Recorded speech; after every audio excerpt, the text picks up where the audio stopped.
সম্মানিত সাংবাদিকবৃন্দ, সিলেট কৃষি বিশ্ববিদ্যালয়ের সম্মানিত শিক্ষকবৃন্দ, কর্মকর্তাবৃন্দ, কর্মচারীবৃন্দ এবং আমার প্রিন্ট মিডিয়ার সম্মানিত ভাইয়েরা, বিসমিল্লাহির রহমানির রহিম। শিক্ষাই শক্তি, গবেষণাই মুক্তি, এই উদ্দেশ্যকে সামনে রেখে সোনালী দল সিলেট কৃষি বিশ্ববিদ্যালয়ে আজ আত্মপ্রকাশ করতে যাচ্ছে। ত্রয়োদশ জাতীয় সংসদ নির্বাচনের মাধ্যমে আমাদের চেয়ারম্যান জাতীয়তাবাদী দলের জনাব তারেক রহমানের উদ্দেশ্য এবং তার মিশনকে সাফল্যমণ্ডিত করার জন্যই কিন্তু এই সোনালী দলের আত্মপ্রকাশ। কারণ আমরা বিনির্মাণের নতুন বাংলাদেশ গড়তে চাই। ওনার যে স্লোগান আমার একটি প্ল্যান, সেই প্ল্যানকে সামনে রেখেই আমরা সিলেট কৃষি বিশ্ববিদ্যালয় সোনালী দল জাতীয়তাবাদী শক্তিকে আরও উজ্জীবিত করে এই সিলেট কৃষি বিশ্ববিদ্যালয়কে একটি সিলেটের জাতীয় প্রতিষ্ঠান হিসাবে আমরা তৈরি করতে চাচ্ছি এবং সেই লক্ষ্যে আজকের আমাদের এই সোনালী দলের আত্মপ্রকাশ। তো আমি আমার বক্তব্য এখান থেকে লিখিতভাবে আমি উপস্থাপন করছি। এর পরবর্তীতে আপনাদের কোনো প্রশ্ন থাকলে আপনারা সেটা প্রশ্ন করবেন, আমরা সেগুলোর উত্তর দেওয়ার চেষ্টা করব। এবং আজকে এই সোনালী দলের যারা এখানে বসে আছে, আমি পরবর্তীতে এই কমিটিটাকে উপস্থাপনের জন্য সাধারণ সম্পাদক মহোদয়কে অনুরোধ করব। এর আগে আমি এই লিখিত বক্তব্যটি উপস্থাপন করছি। সম্মানিত সাংবাদিকবৃন্দ, শ্রদ্ধেয় শিক্ষকবৃন্দ, প্রিয় সহকর্মী ও উপস্থিত সকলকে জানাই আন্তরিক শুভেচ্ছা ও অভিনন্দন। আজ আমরা এক গুরুত্বপূর্ণ ও তাৎপর্যপূর্ণ উপলক্ষে একত্রিত হয়েছি। সিলেট কৃষি বিশ্ববিদ্যালয়ের শিক্ষক সমাজের একটি নতুন দায়িত্বশীল ও সময় উপযোগী প্ল্যাটফর্ম হিসেবে সোনালী দল এর আত্মপ্রকাশ আজ আনুষ্ঠানিকভাবে ঘোষণা করা হচ্ছে। সম্মানিত উপস্থিতি, সবাই অবগত আছেন, বিশ্ববিদ্যালয় কেবল ডিগ্রি প্রদানের প্রতিষ্ঠান নয়, এটি জ্ঞান সৃষ্টি, গবেষণা উন্নয়ন, নৈতিক নেতৃত্ব এবং জাতি গঠনের অন্যতম প্রধান কেন্দ্র। এই মহান দায়িত্ববোধ থেকেই সোনালী দলের পথ চলা শুরু। সোনালী দল এর মূল দর্শন শিক্ষাই শক্তি, গবেষণায় উন্নতি এবং শিক্ষকদের মধ্যে আত্মবিশ্বাস এবং মর্যাদা সংরক্ষণ। আমরা দৃঢ়ভাবে বিশ্বাস করি শিক্ষক সমাজের ঐক্য, বুদ্ধিভিত্তিক স্বাধীনতা এবং প্রশাসনিক সচ্ছলতা ছাড়া কোনো বিশ্ববিদ্যালয় টেকসইভাবে এগোতে পারে না। সেই বিশ্বাস থেকেই সোনালী দল ক্যাম্পাসে একটি সুস্থ একাডেমিক পরিবেশ, গবেষণা বান্ধব নীতি, মেধা ও যোগ্যতার স্বীকৃতি এবং সুশাসনের পক্ষে দৃঢ় অবস্থান গ্রহণ করবে। আমরা রাজনীতিকে দেখি দলীয় এবং সংকীর্ণতার বাইরে নীতি, নৈতিকতা ও জাতীয় স্বার্থের আলোকে। ক্যাম্পাস বিভাজনের নয়, ঐক্যের সহ অবস্থান ও গঠনমূলক সংলাপই আমাদের মূল লক্ষ্য। প্রিয় সম্মানিত সাংবাদিক বন্ধুগণ, আজকের এই আত্মপ্রকাশে একটি দায়িত্বপূর্ণ, দীর্ঘমেয়াদী ও ইতিবাচক ঘরোয়া সূচনা। আপনাদের সহযোগিতায় বস্তুনিষ্ঠ সাংবাদিকতা এবং গঠনমূলক প্রশ্ন আমাদের এই পথ চলাকে আরও স্বচ্ছ, শক্তিশালী করবে, এই বিশ্বাস আমরা রাখি।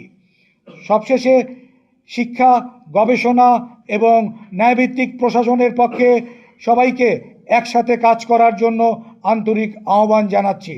সোনালী দল বিশ্বাস করে শিক্ষকদের মর্যাদা রক্ষার মানেই ভবিষ্যৎ প্রজন্মের ভিত্তি সুদৃঢ় করা।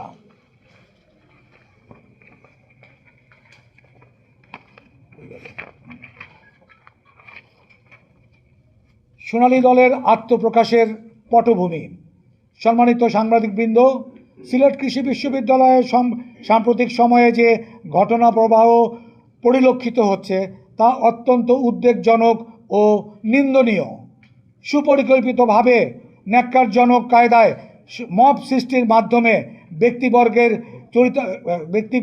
স্বার্থ চরিতার্থ করার অপচেষ্টা একটি শিক্ষা প্রতিষ্ঠানের মর্যাদা, শালীনতা এবং মূল্যবোধের সম্পূর্ণ পরিপন্থী।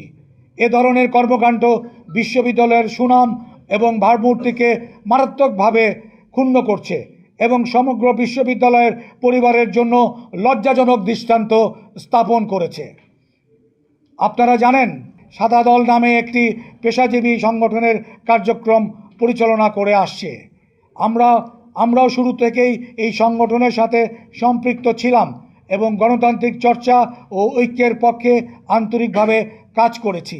কিন্তু অত্যন্ত দুঃখজনকভাবে সাম্প্রতিক সময়ে সংগঠনের কয়েকজন সদস্যের অগণতান্ত্রিক এবং ফ্যাসিবাদী মানসিকতার কারণে সাধারণ সদস্যদের মতামত উপেক্ষা করে একতরফাভাবে কমিটি গঠন করা হয়।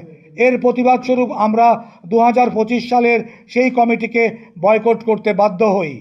কমিটির মেয়াদ উত্তীর্ণ হওয়ার পরও আমরা বারবার মৌখিক এবং লিখিতভাবে সাধারণ সভা আহ্বানের মাধ্যমে একটি গ্রহণযোগ্য ও গণতান্ত্রিক প্রক্রিয়ায় নতুন কমিটি গঠনের দাবি জানাই, কিন্তু পূর্বের ন্যায় কৌশলে বিষয়টি এড়িয়ে যাওয়া হয়।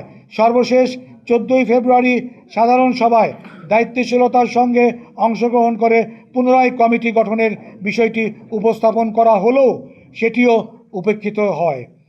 এরপর দিন 15 ফেব্রুয়ারি দুপুর 12টায় মাননীয় উপাচার্যের সঙ্গে পূর্ব নির্ধারিত সৌজন্য সাক্ষাৎ হঠাৎ করে বাতিল করা হয়। পরবর্তীতে দুপুর 12:50 সাক্ষাতের বিষয়ে সাধারণ গ্রুপের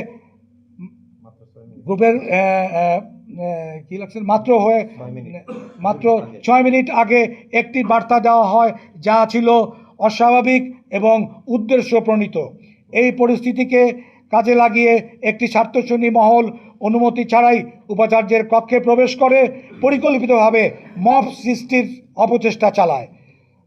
তারা শালীনতা ও সৌজন্যের সীমা লঙ্ঘন করে উপাচার্যের কাছে পদত্যাগের দাবি তোলে, যা সাধারণ সভার সিদ্ধান্তের সম্পূর্ণ পরিপন্থী। এই ঘটনাগুলোকে পরিকল্পিতভাবে চরিত্র আরও স্পষ্ট হয় যখন হট্টগোল চলাকালীন একটি পত্রিকার অনলাইন পোর্টাল ঘটনার সম্পূর্ণ বিপরীত ও বিভ্রান্তিকর চিত্র প্রকাশ করা হয়। পরবর্তীতে আয়োজন করা হয়, সেখানে বিশ্ববিদ্যালয় ও প্রশাসন সম্পর্কে বিভ্রান্তিকর, উদ্দেশ্য প্রণোদিত ও অসত্য বক্তব্য উপস্থাপন করা হয়, যা একটি শিক্ষাঙ্গনের মর্যাদা সঙ্গে সম্পূর্ণ অসামঞ্জস্যপূর্ণ। অথচ অতীতের জাতীয়তাবাদী ফ্যাসিবাদী সময়ের সংগঠিত অনিয়ম, দুর্নীতি, অর্থ পাচার, নিয়োগ বাণিজ্য ও স্বজনপ্রীতি নিয়ে তারা কখনো কোনো প্রশ্ন তোলেননি কিংবা বর্তমান প্রশাসনকে কোনো সহযোগিতাও করেনি।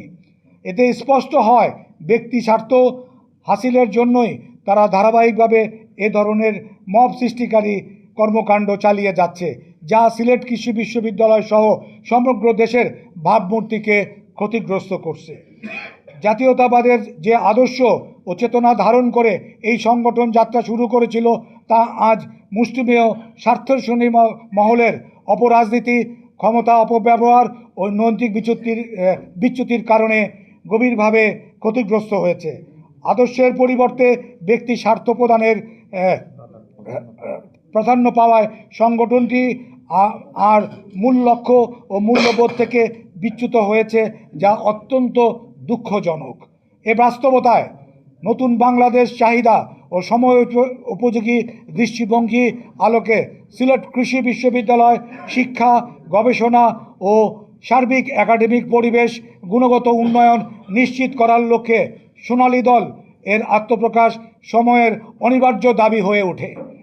আমরা বিশ্বাস করি গণতান্ত্রিক চর্চা, নৈতিকতা, স্বচ্ছতা ও সামষ্টিক কল্যাণের ভিত্তিতে গড়ে ওঠা এই উদ্যোগ সিলেট কৃষি বিশ্ববিদ্যালয়কে একটি ইতিবাচক, নিরাপদ, প্রগতিশীল শিক্ষাঙ্গন হিসাবে প্রতিষ্ঠায় কার্যকর ভূমিকা রাখবে। আপনাদের সকলের উপস্থিতির জন্য আমি আন্তরিকভাবে ধন্যবাদ জানাচ্ছি। আল্লাহ আমাদের সবাইকে সঠিক পথ চলার তৌফিক দেন, আমিন। ধন্যবাদ আনতে professor doctor M Rashed Hasnat, সভাপতি সোনালী দল সিলেট কৃষি বিশ্ববিদ্যালয় এবং প্রফেসর ডক্টর মোহাম্মদ মাসুদুর রহমান সাধারণ সম্পাদক সোনালী দল সিলেট কৃষি বিশ্ববিদ্যালয়। আমি আমার লিখিত বক্তব্য উপস্থাপন করলাম। এবার আমাদের সোনালী দলের যে কমিটি গঠিত হয়েছে সেটার প্রস্তাবনা উপস্থাপনের জন্য আমি সাধারণ সম্পাদককে সবিনয় অনুরোধ করছি।